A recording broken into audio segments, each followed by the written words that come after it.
Assalamualaikum warahmatullahi wabarakatuh. Halo semuanya, balik lagi di podcast kami berdua, yaitu aku sendiri Dimas dan sama teman aku Alip.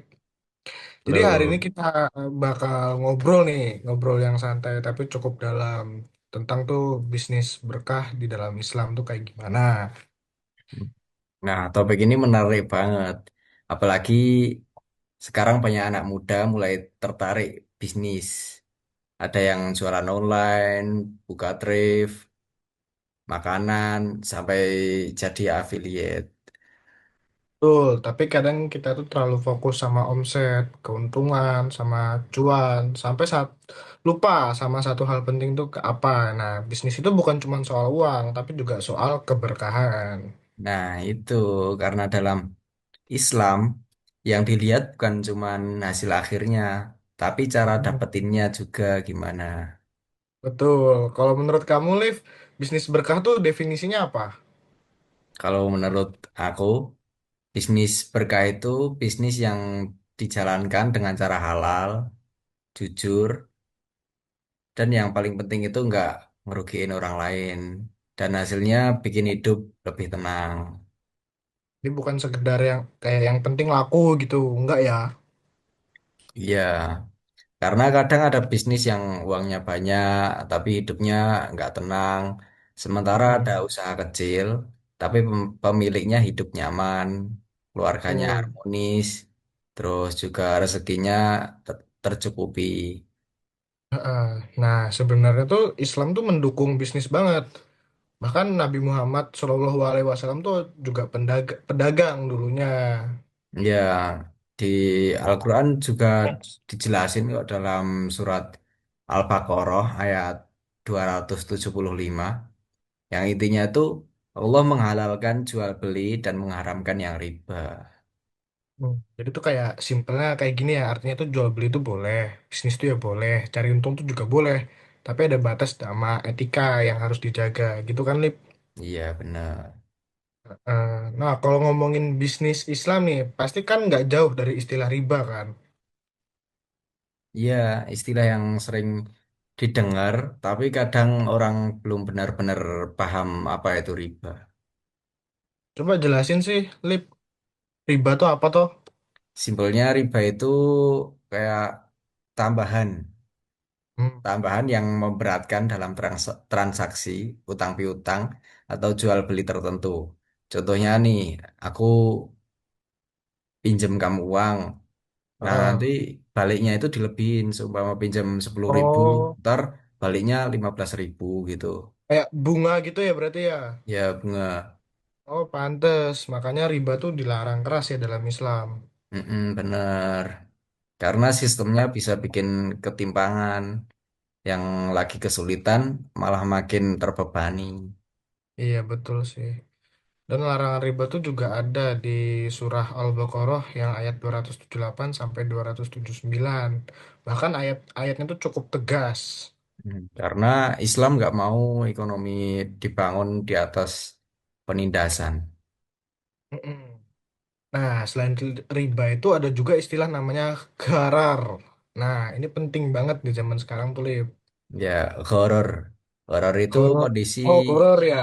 ya, horor itu kondisi ketika transaksi nggak jelas Heeh. atau ada Hmm. informasi yang ditutup-tutupi. Jadi ketidakjelasan gitu.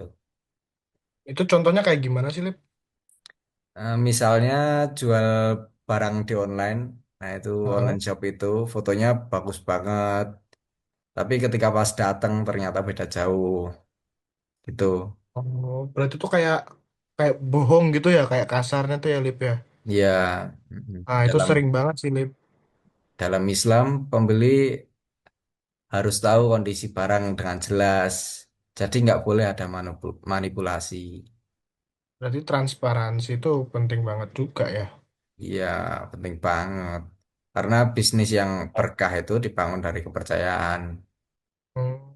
Nah, ada lagi nih istilahnya tuh yang aku pernah baca namanya tuh maisir. Ini berkaitan sama judi kan? Iya, maisir itu segala bentuk perjudian atau mencari keuntungan lewat spekulasi tanpa usaha yang sehat. Hmm. Tapi kayaknya kalau sekarang tuh mungkin bentuknya makin banyak ya, beragam gitu ya. Bener, judi online, taruhan, bahkan budaya pengen cepet kaya tanpa proses juga bisa bikin orang tergoda.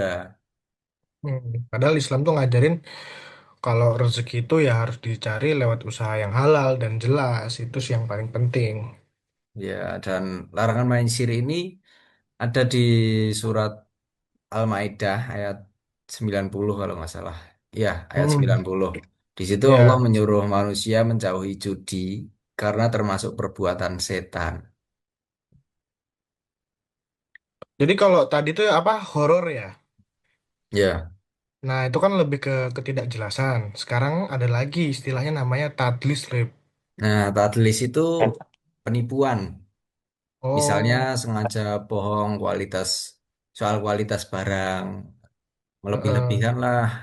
Ini kualitasnya paling oke, padahal standar gitu. Jadi kayak misalkan jual barang KW tapi dibilangnya ori gitu ya. Ya benar.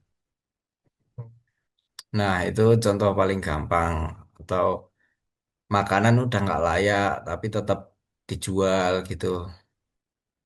Dan Rasulullah Shallallahu Alaihi Wasallam tuh pernah bersabda kayak gini, barang siapa menipu, maka ia bukan golonganku. Mm-mm. Keras banget sebenarnya makna hadis itu.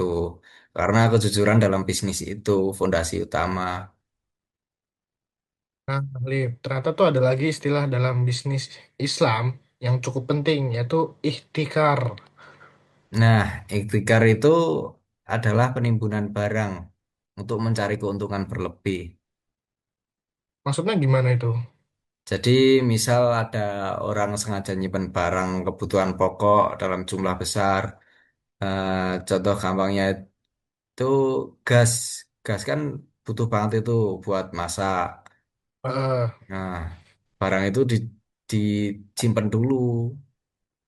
Jadi Hmm, nggak dijual sampai stok pasaran langka dan harganya naik. jadi kayak sengaja gitu ya bikin barang susah dicari supaya biar bisa dijual kayak lebih mahal gitu ya, Lip ya. Nah, itu dia. Dan praktik kayak gitu itu dilarang dalam Islam. Karena bisa ngerugiin masyarakat juga ya. Mm-mm. Kalau dipikir-pikir dampaknya memang besar sih, Lip. Tapi orang orang yang butuh jadi orang yang butuh barang tuh jadi kesulitan. Terus harganya tuh jadi juga nggak wajar kan. Mm-mm. Dalam Islam, bisnis itu harus membawa manfaat, bukan malah masyarakat susah demi keuntungan pribadi. Dan Rasulullah Shallallahu Alaihi Wasallam tuh pernah bersabda juga, barang siapa melakukan ihtikar, maka ia itu berdosa. Makanya Islam ngajarin keseimbangan. Cari keuntungan boleh, tapi jangan sampai mengorbankan orang lain. Menurut aku ya, menariknya Islam tuh nggak melarang buat jadi kaya. Islam nggak pernah bilang jadi kaya itu salah gitu. Nah, yang ditekankan tuh cara dapetin dan cara menggunakan hartanya itu kan. Betul. Karena kalau bisnisnya halal dan Heeh. dijalankan dengan benar, itu juga bisa jadi ibadah. Makanya ada orang yang usahanya kecil tapi hidupnya tuh tenang gitu tuh, Lip. Karena keberkahan itu nggak selalu kelihatan dari angka. Kadang Nah, bentuknya kesehatan, keluarga harmonis, hati tenang, atau rezeki yang selalu tercukupi. hmm, aku juga sering dengar banyak pengusaha tuh bilang sedekah itu bikin bisnis malah tambah lancar, lebih Karena lancar lah. karena dalam Islam itu sedekah nggak mengurangi harta, justru Heeh. membuka pintu rezeki. Walaupun secara logikanya uang kan juga keluar ya. Tapi konsep rezeki dalam Islam nggak sesempit hitungan matematika. Bisa Heeh. aja dibalas dalam bentuk kesehatan, relasi baik, pelanggan loyal, atau dijauhkan dari masalah. Berarti bisnis berkah itu juga soal memberi manfaat ya buat orang lain. Betul banget. Oke, jadi kayak gitu guys. Dari obrolan hari ini kita jadi paham nih kalau bisnis dalam Islam bukan cuma soal cari untung. Hmm.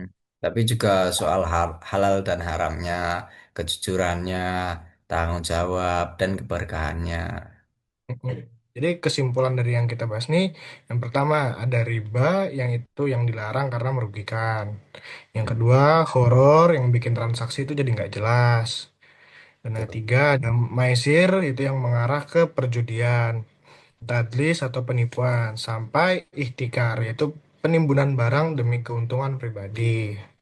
Karena uang banyak belum tentu bikin tenang. Eh, tapi rezeki yang berkah bisa bikin hidup lebih cukup dan damai. Oke, mungkin cukup sekian obrolan kita hari ini. Semoga pembahasan tadi bermanfaat buat teman-teman semua. Assalamualaikum Amin. warahmatullahi wabarakatuh. Waalaikumsalam warahmatullahi wabarakatuh.